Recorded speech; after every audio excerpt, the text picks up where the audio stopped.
Hello everyone, welcome to my channel. आज हम करेंगे चैप्टर 5 अंडरस्टैंडिंग एलिमेंट्री शेप्स का एक्सरसाइज 5.1 से क्वेश्चन नंबर 1, 2 एंड 3।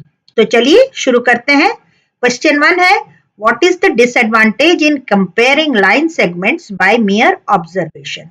आपसे पूछा जा रहा है कि क्या डिसएडवांटेज है किन्हीं लाइंस को कंपेयर करने में। कंपेयर करने का मतलब होता है कि बताइए कि कौन सी लाइन लंबी है, कौन सी छोटी है या तो बराबर है, ये बताइए आप।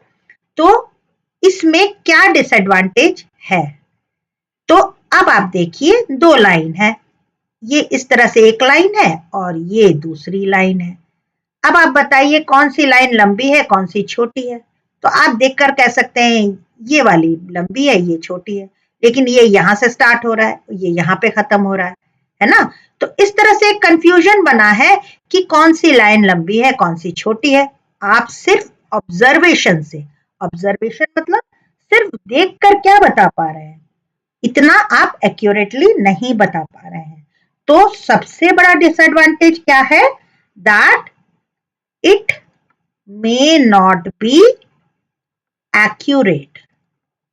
It may not be accurate. क्या accurate नहीं होगा, मेजरमेंट accurate नहीं होगा, just by observing.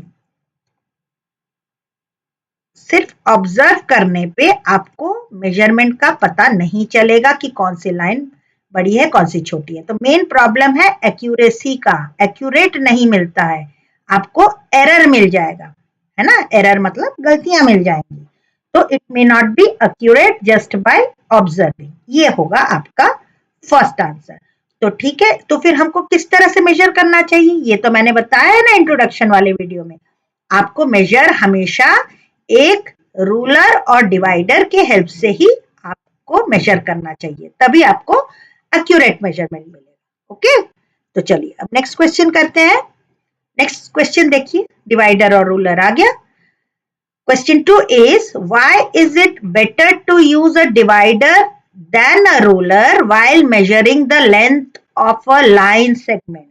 अब क्वेश्चन क्या कहा जा रहा है कि ऐसा क्यों कहा जाता है कि आप डिवाइडर यूज करिए, सिर्फ स्केल से, सिर्फ रूलर से अगर आप मेजर करेंगे तो वो एक्यूरेट नहीं आएगा। ऐसा क्यों है, ये भी मैंने इंट्रोडक्शन वाले वीडियो में बताया है ना।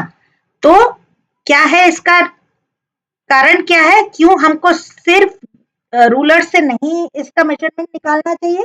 क्योंकि पहली बात, फर्स्ट क्या है, thickness of ruler. Thickness of ruler से क्या होगा, आपका मेजरमेंट गलत हो सकता है। आपकी स्केल बहुत मोटी है, इतनी मोटी स्केल है ना, और दूसरी स्केल है ऐसी पतली।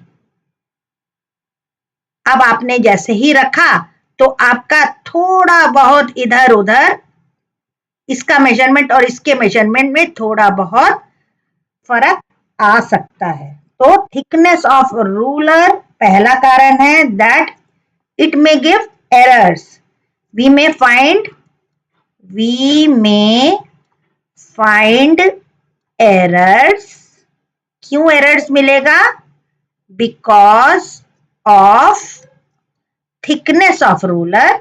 और दूसरी चीज क्या है, एंगुलर व्यूइंग। एंगुलर व्यूइंग से भी आपका मेजरमेंट में फर्क पड़ जाएगा। सिर्फ आपने स्केल रखा, मान लीजिए आपने एक रूलर रख दिया, ओके, और आप यहां से देख रहे हैं, यहां से देख रहे हैं तो आपको ये वाली जगह पहले दिख जाएगी। अगर आपकी आईज इधर है, व्यूइंग आप इस साइड से कर रहे हैं, तो फिर थोड़े और इधर दिखेगी। तो आपको आईज कहाँ रखना पड़ेगा, एकदम इसके ऊपर, तब जाके आपको करेक्ट व्यूइंग मिलेगी। लेकिन आप लोग स्कूल में बैठते हैं डेस्क पे, कभी इस साइड होके बैठते हैं, कभी उस साइड होके बैठते हैं।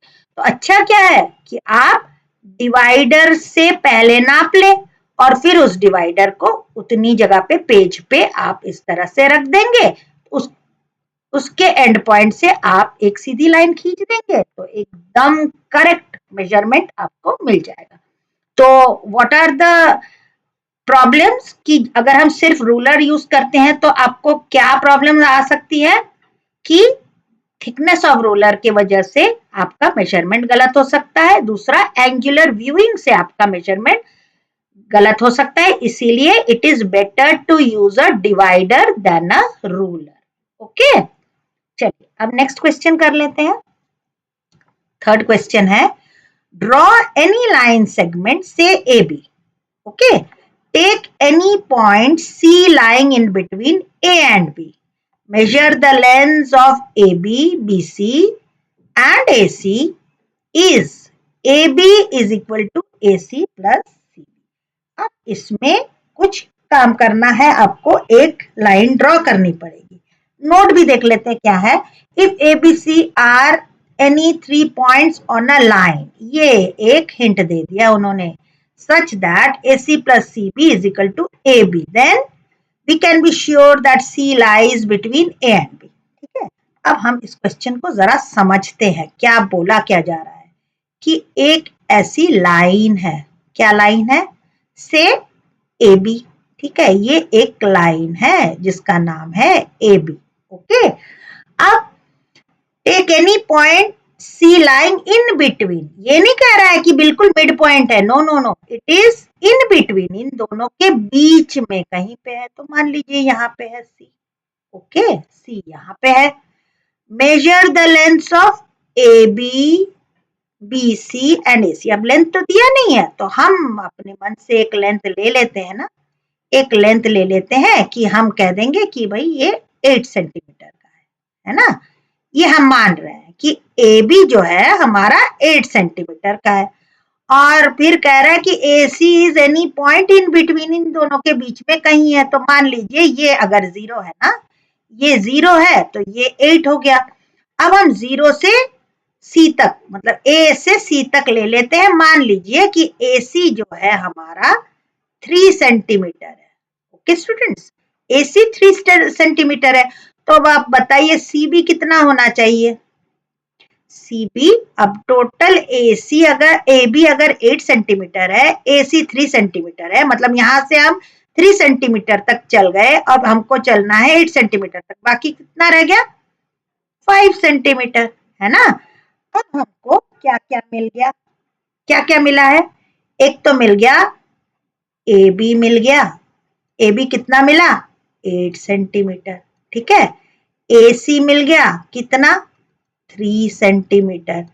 सी बी मिल गया कितना, 5 सेंटीमीटर। देख लीजिए सारे पॉइंट्स आ गए, ए आ गया, सी आ गया, बी आ गया, है ना, सारे पॉइंट्स हैं। ओके, अब हमको पता करना है कि ए बी जो है वो ए सी और सी बी के बराबर है कि नहीं। ओके, अब हम ए बी तो हमको पता है कि है 8 सेंटीमीटर, अब हमको पता करना है कि A C plus C B कितना होना चाहिए।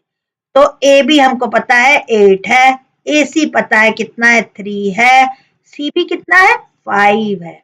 अच्छा, तो अब देखिए 8 इज इक्वल टू 8, मतलब ये तो सही स्टेटमेंट है, ये सी इसके बीच में ही लाई कर रहा है, और ए सी जो है, ए बी जो है वो ए सी और सी बी को मिलाकर ही बना है, मतलब ये वाला स्टेटमेंट बिल्कुल ट्रू है। ठीक है, तो अब क्या था question, measure the lengths of A B, B C and A C, is A B is equal to A C plus C B.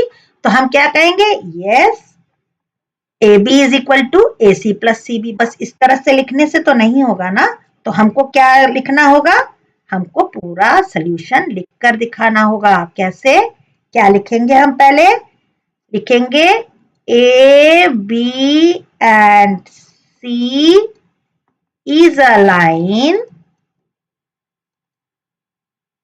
C lies in between A and B।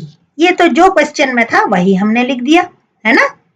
अब इसके आगे क्या लिखना है, अब हम इसके आगे लिखेंगे क्या, AC is equal to 3 centimetre, CB is equal to 5 centimetre, and A B तो हमको पता ही है, ए बी कितना था 8 सेंटीमीटर। ये आपको समझाने के लिए मैंने बताया है। ये आप इस तरह से लिखेंगे। अब आपको एज पर क्वेश्चन पे जाना है ना।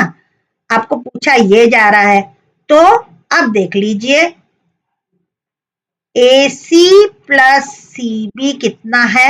AC plus CB is equal to कितना हो गया, AC कितना है आपका 3 सेंटीमीटर और CB कितना है 5 centimetre, which is equal to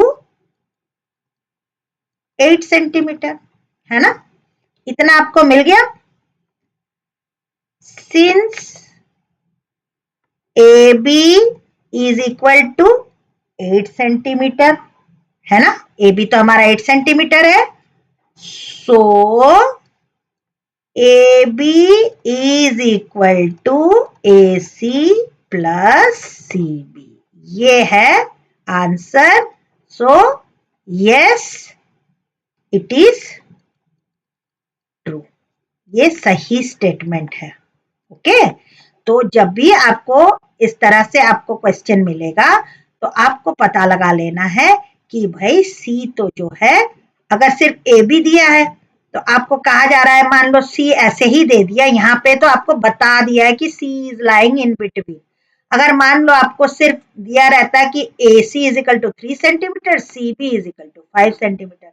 अब आपसे पूछा जाए अगर कि बताइए कि सी बीच में पड़ेगा कि नहीं इन दोनों के, तब आप क्या करेंगे, एक लाइन बना के देखेंगे। पहले ए से सी तक चलेंगे, फिर सी से बी तक चलेंगे, तो आपको पता चल जाएगा कि सी जो है वो कहीं ए और बी के बीच में ही है। ओके, तो आई होप स्टूडेंट्स आपको क्वेश्चन 1, 2 एंड 3 एकदम अच्छे से समझ में आ गया होगा। अगर आपको कुछ पूछना है तो आप जरूर मेरे कमेंट सेक्शन में पूछिए, और मेरे चैनल को सब्सक्राइब नहीं किया है तो चैनल को सब्सक्राइब कर लीजिए, लाइक कीजिए, शेयर कीजिए, कमेंट्स कीजिए, और नेक्स्ट सेक्शन के लिए, नेक्स्ट एक्सरसाइजेस के लिए देखते रहिए मेरा चैनल। तब तक के लिए गुड बाय स्टूडेंट्स।